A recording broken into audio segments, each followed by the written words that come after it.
ang rally na ginawa ng Iglesia ni Cristo na tinawag na National Rally for Peace sa 13 different venues sa Pilipinas would forever be the best peace rally sa buong mundo.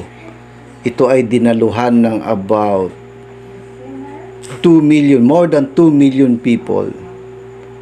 So, hindi ito mapalitan ng ano pa mang rally sa darating na mga panahon.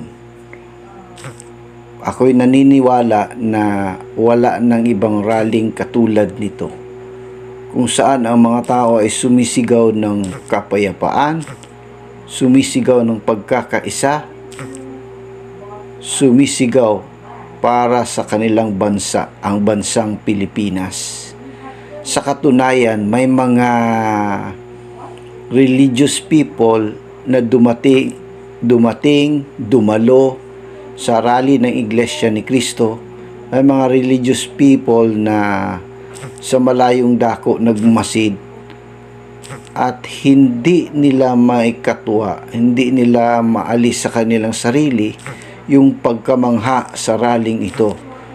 Dahil peaceful, orderly, lahat na gusto mong sabihing maganda, dito mo makikita sa rally na ito. Kaya pakinggan natin yung dalawang religious people na talagang nakamasid sa rallying ito. Ang isa pa, sumama talaga sa rally. Okay, pakinggan natin ang isang paring Katoliko na nagpahayag ng kanyang pag-congratulate sa rallying ginawa ng Iglesia ni Cristo na National Rally for Peace noong January 13, 2025. Pinakita niya ang kanyang pagkamangha sa mga pangyayari na halos hindi ka paniwala kapag ganitong crowd na ganito karami ang dumalo. So, pakinggan natin siya. Congratulate sa mga leaders, mga organizers niining maong rally. Pagkanindot tanawon, mga 13 areas ang kinadak-an ang dito sa Quirino area, Grandstand sa Manila.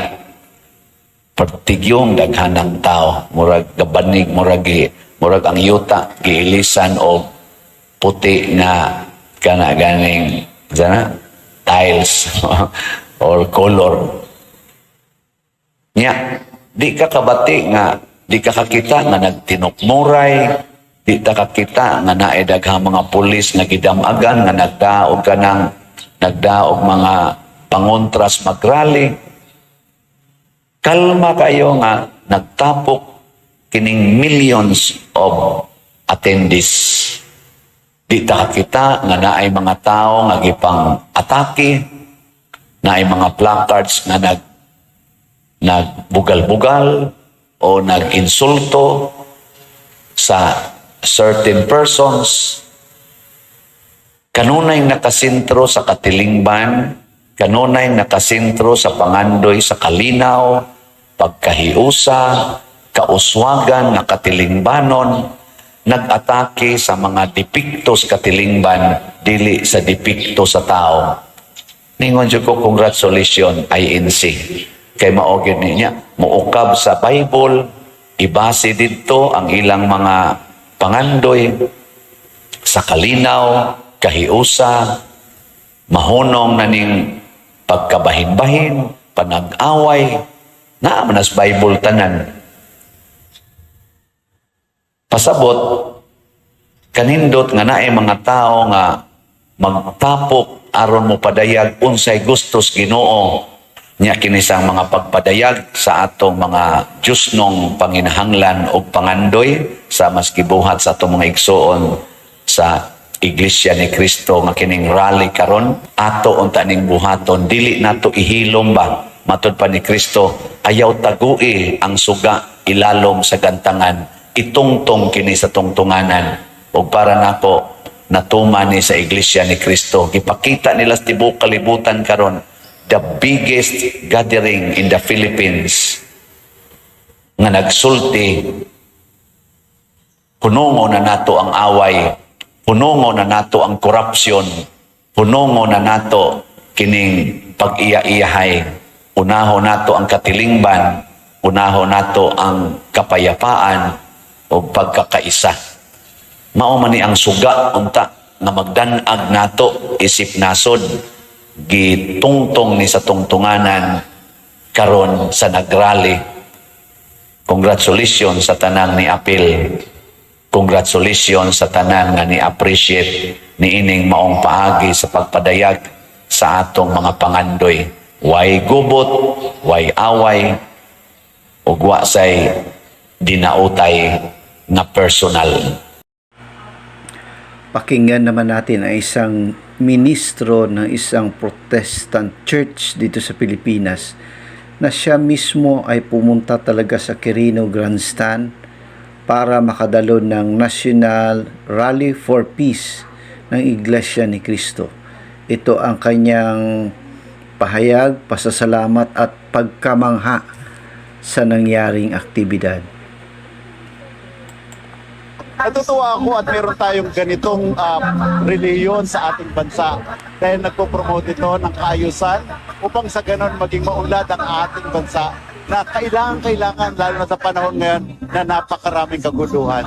Damang-dama at kitang-kita talaga kung paanong nagmamahala ng magkakapatid at kung paanong ipinapakita nila na kailangan ng pagkakaisa upang sa ganon magaya ng maraming iba pang nananampalataya. Ang kaibahan nito, kitang-kita naman, malinis ang paligid, alam mong ligtas ka, at makikita mo yung pagtuwa at sigla sa lahat ng mga mananampalataya.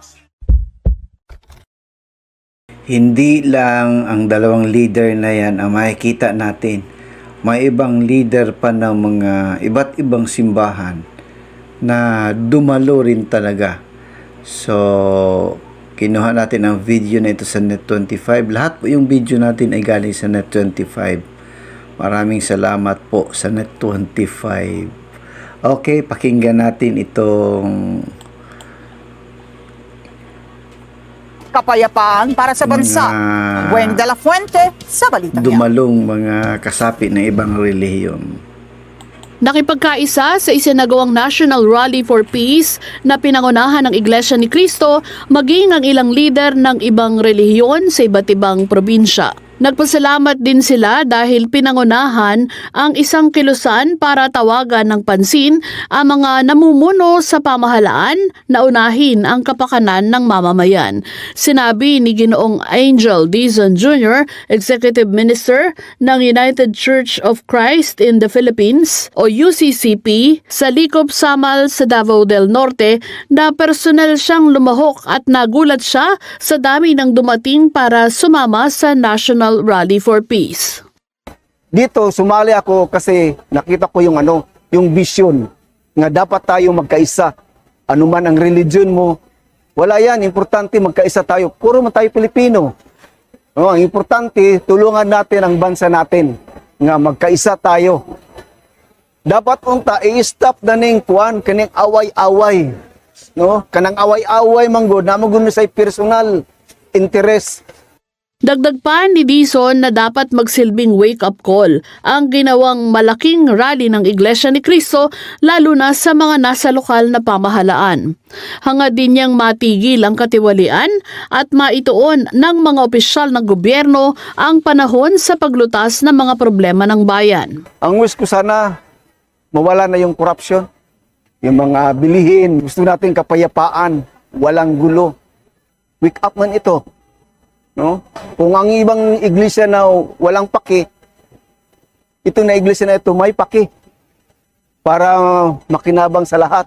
Hindi man ito sa iglesia lang. Buong bansa. Ipagpatuloy yung magagandang layunin para sa kabutihan ng bansa. Salamat sa iglesia ni Cristo. Suportado rin ng isang paring Katoliko ang National Rally for Peace na pinangunahan ng Iglesia ni Cristo. Sa panayam, sinabi ni Ginoong Miguel Kahanap, isang Catholic priest sa Pagadian City, na napapanahon ang ganitong uri ng rally dahil sa mga nangyayari ngayon sa bansa. Wow, magrarally ang INC at sila yung namamahala. spearheaded by the INC brothers and sisters. Kaya sabi ko, napakaganda niyan. Sabi ko, that is a rally for peace. Kaya nung marinig ko yon at tinatanong ko yung mayor, o gaano sila karami? Sabi niya, siguro mga 30 to 50,000. Wow! Pwedeng sumali? Parang ganon.